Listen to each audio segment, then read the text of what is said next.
ಮರೆಯಲಾಗದ ಮಹಾಭಾರತ. ನಿರೂಪಣೆ doctor S ರೇಖಾರೆಡ್ಡಿ. ಹಿಂದಿನ ಸಂಚಿಕೆಯಲ್ಲಿ ಕೃಷ್ಣ ಪಾಂಡವರ ಪಕ್ಷವನ್ನ ಸೇರಿದ್ದನ್ನ, ದುರ್ಯೋಧನ ಕೃಷ್ಣನ ನಾರಾಯಣೀ ಸೈನ್ಯವನ್ನು ಪಡೆದು ಸಂತೋಷಗೊಂಡಿದ್ದನ್ನ ಮತ್ತು ದುರ್ಯೋಧನ ಕುಟಿಲತೆಯಿಂದ ಶಲ್ಯನನ್ನು ತನ್ನ ಕಡೆ ನಿಲ್ಲುವಂತೆ ಮಾಡಿದ್ದನ್ನ ಅರಿತೆವು. ಧೃತರಾಷ್ಟ್ರ ಸಂಧಾನಕ್ಕೆ ಸಂಜಯನನ್ನು ಕಳಿಸಿದ್ದನ್ನು ಸಹ ಕೇಳಿದೆವು. ಇಂದು ಶ್ರೀಕೃಷ್ಣ ಸಂಧಾನದ ಬಗ್ಗೆ ಅರಿಯೋಣ. ಸಂಜಯ ಹೊರಟ ನಂತರವೂ ಯುಧಿಷ್ಠಿರನ ಮನದಲ್ಲಿ ಅವನ ಮಾತು ಪ್ರತಿಧ್ವನಿಸುತ್ತಿತ್ತು. ಸಂಜಯನ ಮಾತು ಭರತಖಂಡದ ಎಲ್ಲ ರಾಜರು ಪಾಂಡವರ ಅಥವಾ ಕೌರವರ ಪಕ್ಷ ಸೇರಿ ಭೀಕರ ಯುದ್ಧವಾಗುವ ಮುನ್ಸೂಚನೆಯನ್ನು ಕೊಟ್ಟಿತ್ತು. ಯುದ್ಧದ ಪರಿಣಾಮ ಎಂದಿಗೂ ಒಳ್ಳೆಯದಲ್ಲ.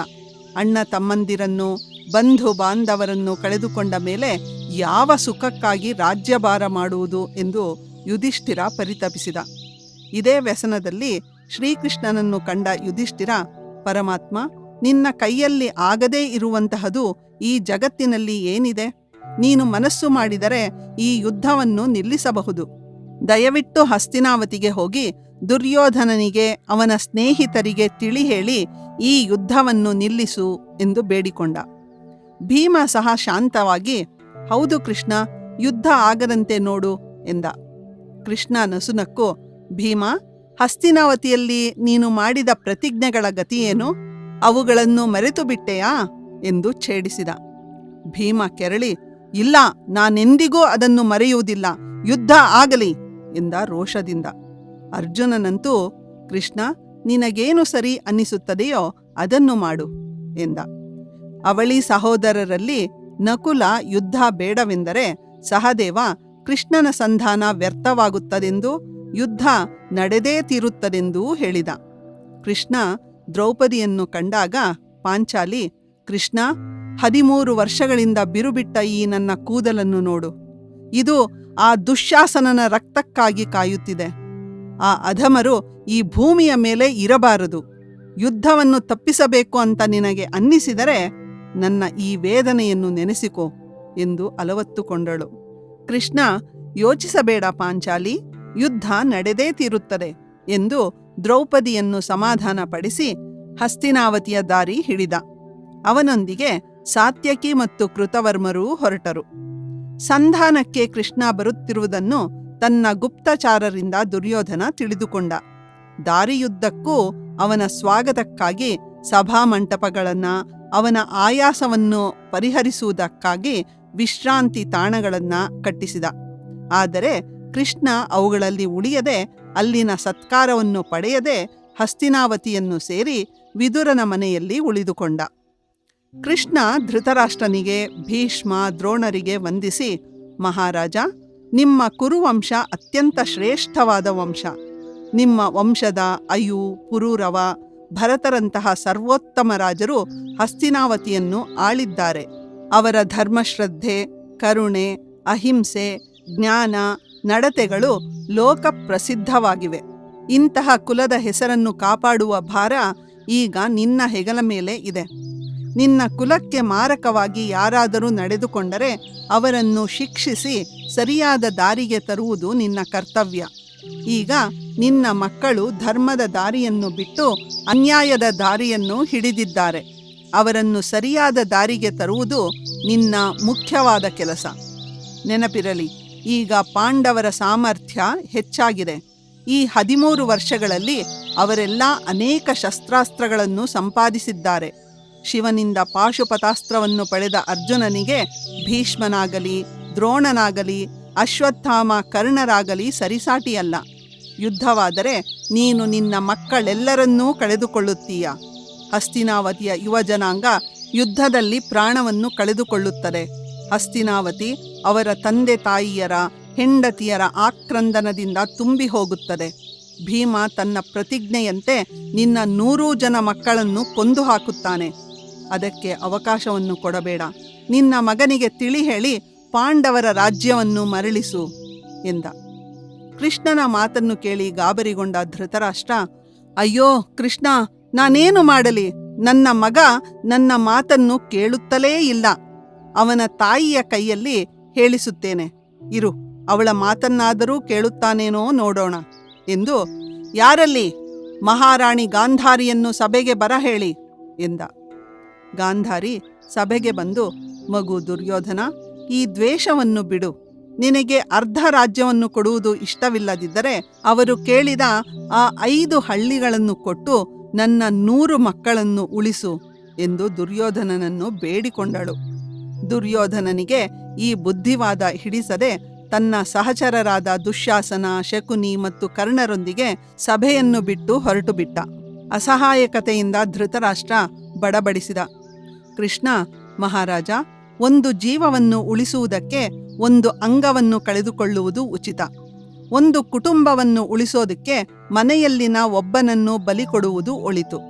ಒಂದು ಹಳ್ಳಿಯನ್ನು ಉಳಿಸೋದಕ್ಕೆ ಒಂದು ಕುಟುಂಬವನ್ನು, ರಾಜ್ಯವನ್ನು ಉಳಿಸುವುದಕ್ಕೆ ಒಂದು ಹಳ್ಳಿಯನ್ನು ತ್ಯಾಗ ಮಾಡುವುದರಲ್ಲಿ ತಪ್ಪಿಲ್ಲ ಅಂತ ಶಾಸ್ತ್ರಗಳು ಹೇಳುತ್ತವೆ. ನಿನ್ನ ಮಾತನ್ನು ನಿನ್ನ ಮಗ ಕೇಳದಿದ್ದರೆ ಅವನ ಕೈಕಾಲುಗಳನ್ನು ಕಟ್ಟಿ ಅವನನ್ನು ಸೆರೆಮನೆಗೆ ಹಾಕು. ಯಾದವರ ಕುಲವನ್ನು ಉಳಿಸೋದಕ್ಕೆ ನಾನು ನನ್ನ ಮಾವ ಕಂಸನನ್ನು ಕೊಲ್ಲಲಿಲ್ಲವೇ ಎಂದ. ಸಭೆಯಿಂದ ಹೊರಗೆ ಹೋಗಿದ್ದ ದುರ್ಯೋಧನನಿಗೆ ಈ ಮಾತುಗಳು ಮುಟ್ಟಿದವು. ನನ್ನನ್ನೇ ಸೆರೆಮನೆಗೆ ಕಳಿಸುವ ಸನ್ನಾಹವೋ? ಈ ಕೃಷ್ಣನನ್ನು ಈಗಲೇ ಬಂಧಿಸಿ ಸೆರೆಮನೆಗೆ ಹಾಕುತ್ತೇನೆ ಎಂದು ಮತ್ತೆ ಸಭೆಗೆ ಬಂದ. ಅವನೊಂದಿಗೆ 100 ಸೈನಿಕರು ಸರಪಳಿಗಳನ್ನು ಎಳೆದು ತಂದರು. ಅವರೆಲ್ಲ ಕೃಷ್ಣನನ್ನು ಕಟ್ಟಿಹಾಕಲು ನೋಡಿದರು. ಆದರೆ ಸಭೆಯಲ್ಲಿ ಒಂದು ಪವಾಡವೇ ನಡೆಯಿತು. ಕೃಷ್ಣನನ್ನು ಬಂಧಿಸಲು ಪ್ರಯತ್ನಿಸಿದ ಸೈನಿಕರಿಗೆ ಸಭೆಯಲ್ಲಿನ ಪ್ರತಿಯೊಬ್ಬರೂ ಕೃಷ್ಣನಂತೆಯೇ ಕಂಡು ನಿಜವಾದ ಕೃಷ್ಣ ಎಲ್ಲಿದ್ದಾನೋ ತಿಳಿಯದೆ ಅಯೋಮಯಗೊಂಡರು. ಕೃಷ್ಣ, ಮೂರ್ಖ ದುರ್ಯೋಧನ, ನನ್ನನ್ನು ಯಾರೆಂದು ತಿಳಿದೆ? ನನ್ನನ್ನು ಕಟ್ಟಿಹಾಕುವ ತಾಕತ್ತು ನಿನಗೆ ಇದೆಯೇ ಎಂದು ತನ್ನ ವಿರಾಟ್ ರೂಪವನ್ನು ಪ್ರದರ್ಶಿಸಿದ. ನೋಡುತ್ತಿದ್ದಂತೆ ಕೃಷ್ಣ ಸಭಾಭವನದ ಚಾವಣಿಯನ್ನೂ ಮೀರಿ ಆಕಾಶದೆತ್ತರಕ್ಕೆ ಬೆಳೆದ. ಅವನ ತಲೆ ಆಕಾಶಕ್ಕೆ ಚಾಚಿಕೊಂಡಿದ್ದರೆ ಪಾದಗಳು ಭೂಮಿಯ ಒಳಗೆ ಸೇರಿದ್ದವು. ಅವನಲ್ಲಿ ಸಂಪೂರ್ಣ ವಿಶ್ವವೇ ಕಂಡಿತು. ನಕ್ಷತ್ರಗಳು, ಗ್ರಹಗಳು, ಆಕಾಶಕಾಯಗಳು, ಸೂರ್ಯ, ಚಂದ್ರ, ಜಗತ್ತಿನ ಸಮಸ್ತ ಪ್ರಾಣಿ ಪಕ್ಷಿಗಳು, ಸಮುದ್ರ ಸಾಗರಗಳು, ಬೆಟ್ಟ, ಪರ್ವತ, ಕಣಿವೆಗಳು, ದೇವಲೋಕದ ಸಕಲ ದೇವತೆಗಳು ಅವನ ದೇಹದ ಭಾಗವಾದರು. ಅವನ ಆ ತೇಜಸ್ಸಿಗೆ ಸಭೆಯಲ್ಲಿನ ಸಾಧಾರಣ ಜನರಿಗೆ ಕಣ್ಣು ಕಾಣಿಸದೇ ಹೋಯಿತು. ಭೀಷ್ಮ, ವಿದುರ, ದ್ರೋಣರಿಗೆ, ಸಾತ್ಯಕಿ, ಕೃತಕರ್ಮರಿಗೆ ಕೃಷ್ಣನ ಈ ವಿಶ್ವರೂಪ ಕಂಡಿತು. ಏನಾಯಿತು ಏನಾಯಿತು ಎಂದು ಬಡಬಡಿಸುತ್ತಿದ್ದ ಧೃತರಾಷ್ಟ್ರನಿಗೆ ಕೃಷ್ಣ ದಿವ್ಯ ದೃಷ್ಟಿಯನ್ನು ಕೊಟ್ಟು ತನ್ನ ವಿಶ್ವರೂಪವನ್ನು ನೋಡುವಂತೆ ಮಾಡಿದ. ಇದೆಲ್ಲ ಕಣ್ಮುಚ್ಚಿ ಬಿಡುವಷ್ಟರಲ್ಲೇ ನಡೆದು ಹೋಯಿತು. ಸಭೆಯಲ್ಲಿನ ಎಲ್ಲರೂ ಏನಾಯಿತೆಂದು ತಡಬಡಾಯಿಸಿದರು. ಅವರಿಗೆ ನಡೆದದ್ದೇನೂ ಅರಿವಿಗೆ ಬಂದಿರಲಿಲ್ಲ. ಮತ್ತೆ ದುರ್ಯೋಧನನ ಕಿಂಕರರು ಕೃಷ್ಣನನ್ನು ಬಂಧಿಸಲು ಬಂದರು. ಸಾತ್ಯಕಿ ಎಚ್ಚೆತ್ತು ಕೃಷ್ಣನ ಪಕ್ಕಕ್ಕೆ ಬಂದು ನಿಂತ. ಕೃಷ್ಣ ಭೀಷ್ಮ, ದ್ರೋಣ, ಕೃಪಾಚಾರ್ಯ, ಧೃತರಾಷ್ಟ್ರರಿಗೆ, ಶ್ರೇಷ್ಠರೇ, ಮಹಾರಾಜ ಧೃತರಾಷ್ಟ್ರ ದುರ್ಯೋಧನನ ಮೇಲೆ ತನಗೆ ಹಿಡಿತ ಇಲ್ಲ ಎನ್ನುತ್ತಿದ್ದಾನೆ. ದುರ್ಯೋಧನ ಯುದ್ಧವನ್ನೇ ಕೇಳುತ್ತಿದ್ದಾನೆ. ನಾನು ಯುಧಿಷ್ಠಿರನಿಗೆ ಇದನ್ನೇ ಹೇಳುತ್ತೇನೆ. ಇನ್ನು ನನಗೆ ಹೊರಡಲು ಅನುಮತಿಯನ್ನು ನೀಡಿ ಎಂದು ಸಭೆಗೆ ನಮಸ್ಕರಿಸಿ ಅಲ್ಲಿಂದ ಹೊರಟು ಬಿಟ್ಟ. ಅಲ್ಲಿಂದ ಹೊರಟ ಕೃಷ್ಣ ಕರ್ಣನನ್ನು ಭೇಟಿ ಮಾಡಿ, ಕರ್ಣ, ನಿನಗೆ ನಿನ್ನ ನಿಜವಾದ ತಂದೆ ತಾಯಿಯರು ಯಾರೆಂದು ತಿಳಿದಿದೆಯೇ ಎಂದು ಕೇಳಿದ. ಕರ್ಣ ಅವಕ್ಕಾದ. ಇನ್ಯಾರು? ಅಧಿರಥ ಮತ್ತು ರಾಧೆ ಎಂದ. ಕೃಷ್ಣ ಕರ್ಣನ ಜನ್ಮ ವೃತ್ತಾಂತವನ್ನು ಹೇಳಿ, ನೀನು ರಾಧೆಯ ಮಗನಲ್ಲ, ಕುಂತಿಯ ಮಗ. ಪಾಂಡವರೆಲ್ಲರಿಗಿಂತ ನೀನು ದೊಡ್ಡವನು. ಈ ಕೌರವರನ್ನು ಬಿಟ್ಟು ಪಾಂಡವರನ್ನು ಸೇರಿಕೋ. ಯುಧಿಷ್ಠಿರ ಧರ್ಮಾತ್ಮ, ನಿನ್ನನ್ನೇ ರಾಜನನ್ನಾಗಿ ಮಾಡುತ್ತಾನೆ. ನೀನು ಪಾಂಡವನೆಂದು ತಿಳಿದರೆ ದುರ್ಯೋಧನ ನಿನಗೇ ಅರ್ಧ ರಾಜ್ಯವನ್ನು ಕೊಡಬಹುದು. ಆಗ ಈ ಅನಿಷ್ಟ ಯುದ್ಧವೇ ಆಗುವುದಿಲ್ಲ. ಪಾಂಡವ ಜ್ಯೇಷ್ಠನಾಗಿ ನಿನ್ನ ತಮ್ಮಂದಿರೊಂದಿಗೆ ಸುಖವಾಗಿ ರಾಜ್ಯವನ್ನು ಆಳು ಎಂದ. ಕರ್ಣ ಕಂಪಿಸಿ ಹೋದ. ಅತಿಯಾಗಿ ದುಃಖಿಸಿ ತನ್ನ ಹಣೆ ಬರಹವನ್ನು ಹಳಿದುಕೊಂಡ. ನಂತರ ಸಮಾಧಾನ ತಂದುಕೊಂಡು, ಕೃಷ್ಣ, ಇಷ್ಟು ದಿನ ದುರ್ಯೋಧನನ ಸ್ನೇಹಿತನಾಗಿದ್ದುಕೊಂಡು ಈಗ ಪಾಂಡವರನ್ನು ಸೇರಿದರೆ ಜಗತ್ತು ನನ್ನನ್ನು ದ್ರೋಹಿ ಎನ್ನಲಾರದೆ, ಲೋಕ ನನ್ನನ್ನು ಕೃತಘ್ನ ಎಂದು ಚೀಮಾರಿ ಹಾಕುವುದಿಲ್ಲವೇ? ನನ್ನನ್ನೇ ನೆಚ್ಚಿಕೊಂಡಿರುವ ದುರ್ಯೋಧನನನ್ನು ಅವನಿಗೆ ಬೇಕಾದ ಸಮಯದಲ್ಲಿ ಅವನನ್ನು ಬಿಟ್ಟು ಹೋಗುವುದು ಧರ್ಮವೇ? ಇಲ್ಲ ಕೃಷ್ಣ, ಏನೇ ಆಗಲಿ ನಾನು ದುರ್ಯೋಧನನನ್ನು ಬಿಡಲಾರೆ ಎಂದ ಕಡಾಖಂಡಿತವಾಗಿ. ಕರ್ಣನ ನಿರ್ಧಾರವನ್ನು ಅರಿತ ಕೃಷ್ಣ ಅವನಿಂದ ಬೀಳ್ಕೊಂಡು ವಿದುರನ ಮನೆಯಲ್ಲಿದ್ದ ಕುಂತಿಯ ಬಳಿಗೆ ಬಂದ. ಕುಂತಿ ಮನೆಯ ಹಿಂಭಾಗದಲ್ಲಿ ಹರಿಯುತ್ತಿದ್ದ ಹೊಳೆಯ ಹತ್ತಿರ ಕಲ್ಲಿನ ಮೇಲೆ ಕುಳಿತು ಹರಿಯುವ ನೀರನ್ನೇ ದಿಟ್ಟಿಸಿ ನೋಡುತ್ತಿದ್ದಳು. ಹೆಜ್ಜೆಗಳ ಸಪ್ಪಳವನ್ನು ಕೇಳಿ ತಲೆ ಎತ್ತಿ ನೋಡಿ, ಬಾ ಕೃಷ್ಣ, ಕುಳಿತುಕೋ ಎಂದಳು. ಕೃಷ್ಣ ಕುಳಿತ ಮೇಲೆ, ಕೃಷ್ಣ, ಯುಧಿಷ್ಠಿರ 5 ಗ್ರಾಮಗಳನ್ನು ಕೊಟ್ಟರೆ ಸಾಕೆಂದನಂತೆ? ಯುಧಿಷ್ಠಿರನಿಗೆ ಹೇಳು, ಅವರಿಗೆ ನ್ಯಾಯಬದ್ಧವಾಗಿ ಸಿಗಬೇಕಾಗಿರುವುದನ್ನು ಪಡೆಯುವುದು ಅವರ ಧರ್ಮ. ತಮ್ಮ ಹಕ್ಕಾದ ರಾಜ್ಯವನ್ನು ಪಡೆಯಲು ಅವರು ಯುದ್ಧ ಮಾಡಬೇಕಾಗಿ ಬಂದರೂ ಹಿಂಜರಿಯಬೇಡಿ ಎಂದು ನಾನು ಹೇಳಿದೆ ಎಂದು ಹೇಳು ಕೃಷ್ಣ ಎಂದು ಹೇಳಿ ಮೌನವಾದಳು. ಕೃಷ್ಣ ತಲೆಯಾಡಿಸಿ ಮೃದುವಾಗಿ, ಅತ್ತೆ ಎಂದು ನಯವಾಗಿ, ನೀವು ಪಾಂಡು ಮಹಾರಾಜನನ್ನು ಮದುವೆಯಾಗುವುದಕ್ಕೂ ಮೊದಲೇ ನಿಮಗೆ ಒಬ್ಬ ಮಗನಿದ್ದನಲ್ಲವೇ? ಅವನು ಎಲ್ಲಿದ್ದಾನೆ ಅಂತ ನಿಮಗೆ ತಿಳಿದಿದೆಯೇ ಎಂದ. ಕುಂತಿಗೆ ಹಿಂದೆ ನಡೆದದ್ದೆಲ್ಲ ನೆನಪಿಗೆ ಬಂದು ವಿಚಲಿತಳಾದಳು. ಕೃಷ್ಣ ಮುಂದುವರಿಸಿದ, ಆ ಮಗುವನ್ನು ಅಧಿರಥ ರಾಧೆ ದಂಪತಿಗಳು ಸಾಕಿಕೊಂಡರು.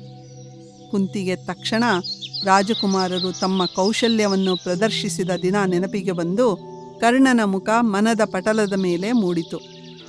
ಹೌದು ಅತ್ತೆ, ಕರ್ಣ ನಿಮ್ಮ ಮಗ.